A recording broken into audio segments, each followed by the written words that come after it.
in the current scenario, do you see that the social media is a powerful source of bring changes, especially in gender-related human right matters? For writers like us, social media is a very good platform to connect people. Your work strongly criticizes religion and you have received tremendous appreciation and at the same time criticism also. Yeah. How do you speak openly without reinforcing this kind of stereotypes inside the Muslim community? I have been living in exile for 31 years. Yes. No government allows me to enter Bangladesh. Now we are moving to the political affairs existing in both these countries, Bangladesh and India. I'm not a politician. Yeah, but it's very simple.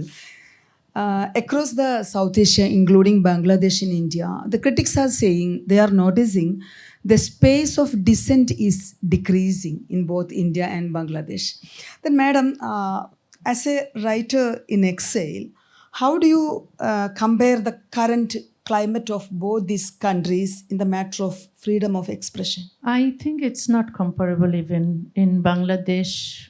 I don't think that any freedom of expression exists. In India, I don't think that total freedom of expression people enjoy, but much, much more than Bangladesh or Pakistan and other neighboring countries. So, in India, I'm talking about the subjects with you. It's in India.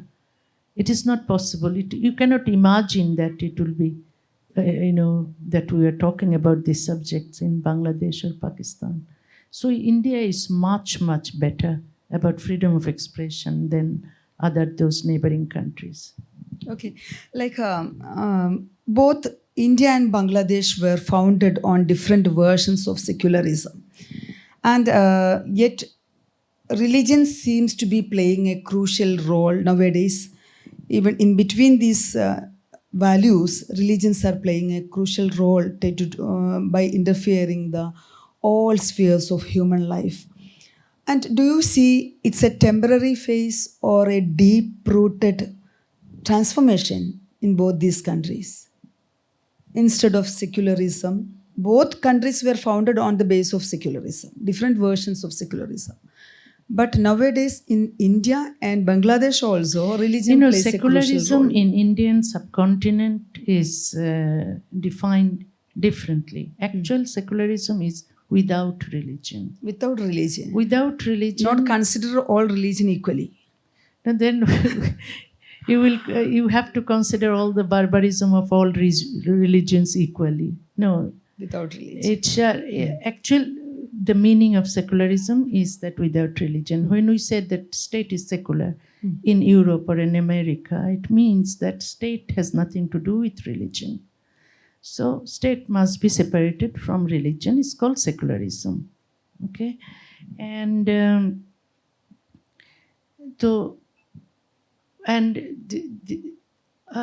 in Bengali we call dharma nirapekkota, that we treat all religions equally. That's not secularism. Real meaning of secularism is different.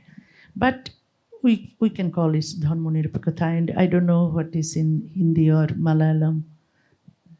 Dharma nirapekshata, maybe. Sahavartitam. Yes. This is different meaning. This is not real secularism.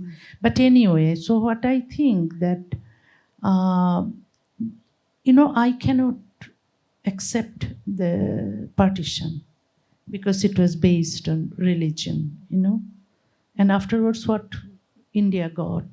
Two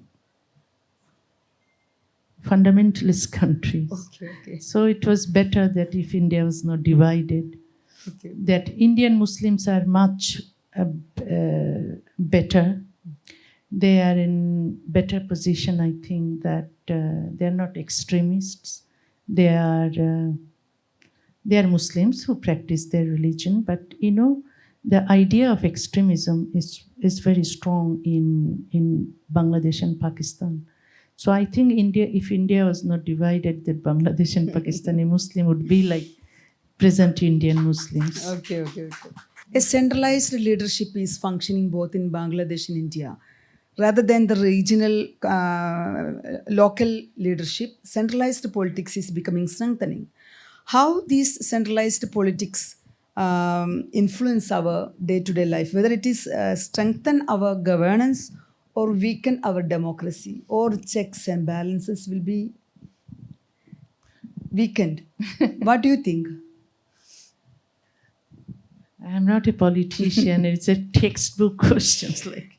But anyway, so I think that it is better if you ask me to read my poem Yes, rather yes. than asking all the all okay. the hard Okay, for the political audience, questions. for the audience, I'm requesting Madam for reciting a poem, which is reflecting all kinds of these modern values: feminism, humanism. The Deathless Girl. I write poems in Bengali. It's a translation. The girl in Tripoli who was beaten on the street for not wearing a burqa, that girl is me. The girl in Dhaka who was harassed for wearing a jersey and playing football, that girl is me. The girl in Riyadh who was jailed for wanting to travel abroad alone, that girl is me. The girl in Kabul who was stoned to death for falling in love, that girl is me. The girl in Damascus who was beaten to death by her husband, that girl is me. The girl in Cairo who was murdered for refusing a marriage proposal, that girl is me. The girl in Tehran who was killed for not wearing a hijab, that girl is me. My only crime is this: I am a girl. Because I am a girl, they lock me indoors. They cover my nose, my cheeks, my lips, my face. They hide my skin, my hair, my limbs, my body, as if it's not a body, but a warehouse of sin. My crime is that I'm a girl. Because I'm a girl, I am kept away from the beauty of the world. I'm denied the sight of light. I'm not allowed to stand on my own 2 feet, as if I were born handicapped. If I ask for rights, patriarchy strangle my voice. If I ask for rights, religion grinds me down. If I ask for rights, they curse me as a whore. If I ask for rights, they shackle my hands and feet. If I ask for rights, they kill me. They burn me alive. But burning did not turn me to ash. It turned me to steel. Don't come to kick me. I will shatter you. Don't come to whip me. Not a single bruise will mark my skin. Don't come to rape me. I will not bleed. Don't come to stab me. I will not die. Thank you, Madam. Wonderful. It's a very powerful. We can understand the pen and writing itself is your politics. No need of ask any other kinds of interference. No need. Your writings are telling what you are. And before going to the audience, my last and my signature question is this. As someone who are identifying with the commitment of feminism and with the Muslim social background, I often navigate tensions between the belongingness and criticism. Then what would your advice to the coming scholars and the religious critics when they are trying to hold both the religion and feminism together? We talked about that, no? Religion and feminism, whether Yeah. they coexist. Yeah, most of the scholars I don't are think there, that yeah. they coexist, but some people think they coexist. So we have different views. But how can we hold both these spaces with integrity? As a Muslim person, but who are committed with feminism, how can hold both these space with integrity? You don't have to. Why do you have to make them work together? You know, it's two different ideologies. Okay. Mm. Then we have to select one at a time. So select secularism, select secular humanists, Yes. secular feminists. Feminism. Thank you, madam. Thank you. Thanks a lot. Now we are moving to the audience. You can ask questions. It's time for you. I don't know the answers of Yeah. every questions. Our compere will handle. Okay. പിഞ്ചു ബാലികമാർ പോലും train യാത്രക്കിടെ ലൈംഗികമായി പീഡിപ്പിക്കപ്പെടുന്നു എന്ന വാർത്ത നമ്മുടെ ഇടയിലേക്ക് വന്നുകൊണ്ടിരിക്കുകയാണ്. തെറ്റ് ചെയ്യുന്നവർക്ക് ശിക്ഷ കൊടുക്കുക എന്ന രീതിയിലാണ് നമ്മുടെ നാട്ടിൽ പൊതുവെ നിലവിലുള്ളത്. എന്നാൽ പ്രിയപ്പെട്ട നമ്മുടെ തസ്ലീമയുടെ എഴുത്തുകളും അഭിപ്രായവും അതിൽ നിന്ന് വ്യത്യസ്തമായി നേരത്തെ തന്നെ റെക്കോർഡ് ചെയ്യപ്പെട്ടിട്ടുണ്ട്. മറ്റൊന്നുമല്ല, കുറ്റക്കാർക്ക് നന്നാകാനുള്ള ഒരു അവസരം കൊടുക്കുകയാണ് വേണ്ടത്, ശിക്ഷ കൊടുക്കുകയല്ല വേണ്ടത്. അപ്പോൾ എൻ്റെ ചോദ്യം ഇതാണ്, നിയമത്തിൻ്റെ പഴുതുകൾ വെച്ച് ഇത്തരത്തിലുള്ള കുറ്റവാളികൾ രക്ഷപ്പെടുകയല്ലേ? പിന്നെ എങ്ങനെയാണ് ഈ ഒരു സാഹചര്യത്തിൽ സമകാലീനമായിട്ട് നമ്മുടെ എഴുത്തുകാർക്ക് ഇപ്പോഴും ഈ അഭിപ്രായം നിലവിലുള്ളത് എന്നാണ് question. That these girls are getting brutally sexually children, abused no? children. Yeah, it's happening in Bangladesh also. Especially in the religious schools, those madrasa teachers are raping the boys and also the girls, I mean children. So they are getting arrested.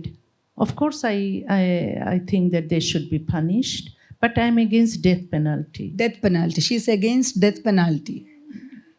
Because we should give some, chance to people to change, People change also. Okay. And education is very important. About that children's rights, about women's rights, about human rights. These are not actually they learn in religious schools. About morality, they do not learn.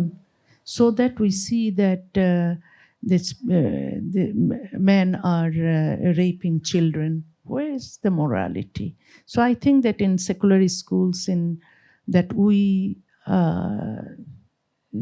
the education they get, also the morality teaching, also is very important. തെറ്റ് ചെയ്തവൻ ശിക്ഷിക്കപ്പെടണം എന്ന് തന്നെയാണ് madam വിശ്വസിക്കുന്നത്. പക്ഷേ കൊല എന്താ പറയുക അതിന്, വധശിക്ഷക്ക് അവർ എഗെയിൻസ്റ്റ് ആണ്. കാരണം ഏതൊരു മനുഷ്യനും ജീവിക്കാനുള്ള അവകാശമുണ്ട്. അദ്ദേഹത്തിനോട് കരുണ കാണിക്കണം, അദ്ദേഹത്തിൻ്റെ ജീവിതം നന്നായി കൊണ്ടുവരാനുള്ളൊരു അവസരം അദ്ദേഹത്തിന് കൊടുക്കണം. അതിന് ഏറ്റവും നല്ലത് ആളുകളെ എഡ്യൂക്കേറ്റ് ചെയ്യുക എന്നുള്ളതാണ്. എഡ്യൂക്കേഷൻ റിലീജിയൻ ആയിട്ടുള്ള എഡ്യൂക്കേഷൻ അല്ല, സെക്യുലർ ആയിട്ടുള്ള എഡ്യൂക്കേഷൻ കൊടുക്കുക എന്നുള്ളതാണ്. First of all, thank you, ma'am, for coming in Kannur to attend the Kairali International Cultural Festival. My question is, what is your advice to young writers or young aspirants and young readers of today?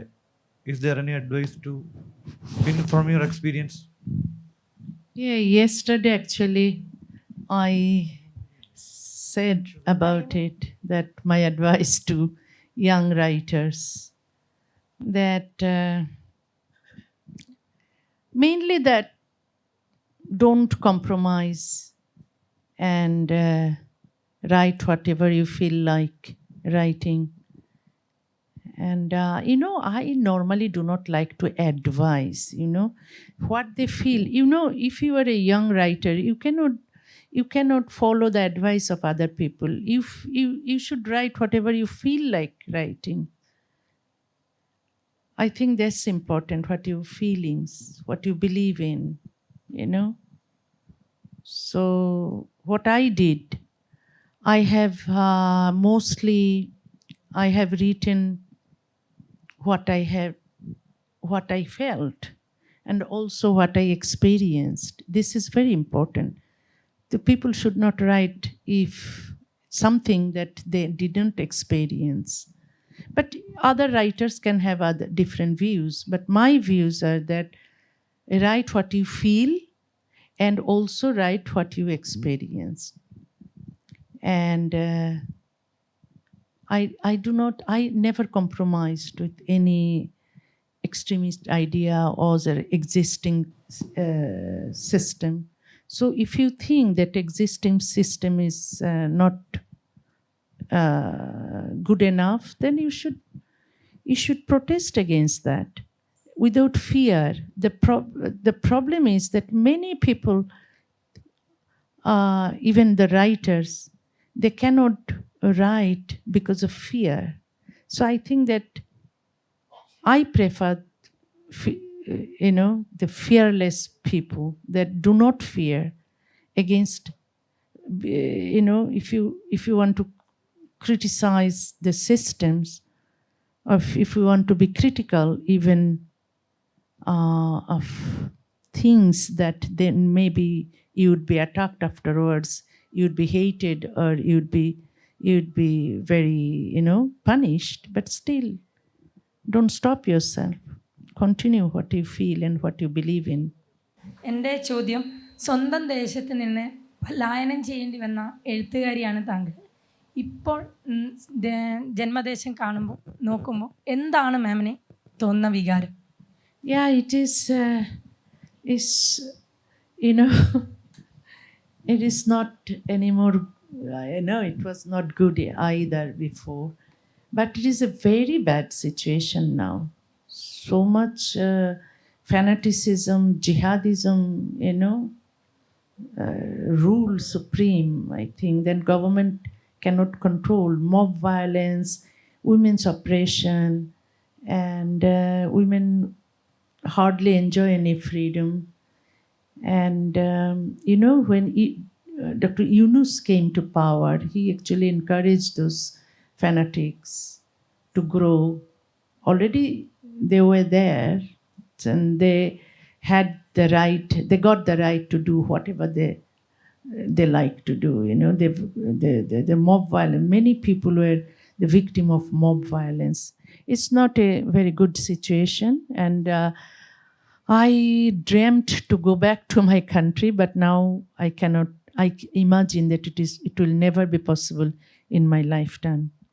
I would not be able to go back to my country. It's not that actually government prevents me from going back.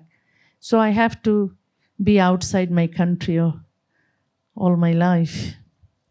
Religion can be removed from the state, or religion separate and the politics separate. But in India, religion is the vote bank of Indian politics, or in Bangladesh, any state. So what you said about if there will any change will come after years or years, religion may separate in India or in Bangladesh. I don't know what would happen in Bangladesh or in India in future, but I hope that religion should not be matter in politics and state. State should be, and politics should be separated from religion, and then these countries will be totally civilized.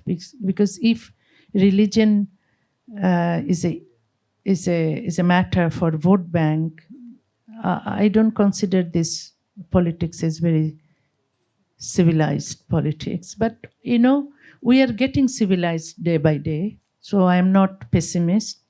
I think that once in future the day will come when the politician would not have to use religion for their own political for their politics, and state would run wonderfully without being involved in religion. I hope so. Thank you very much, madam, for sharing your ideas, insights, experiences, and all personal matters with us.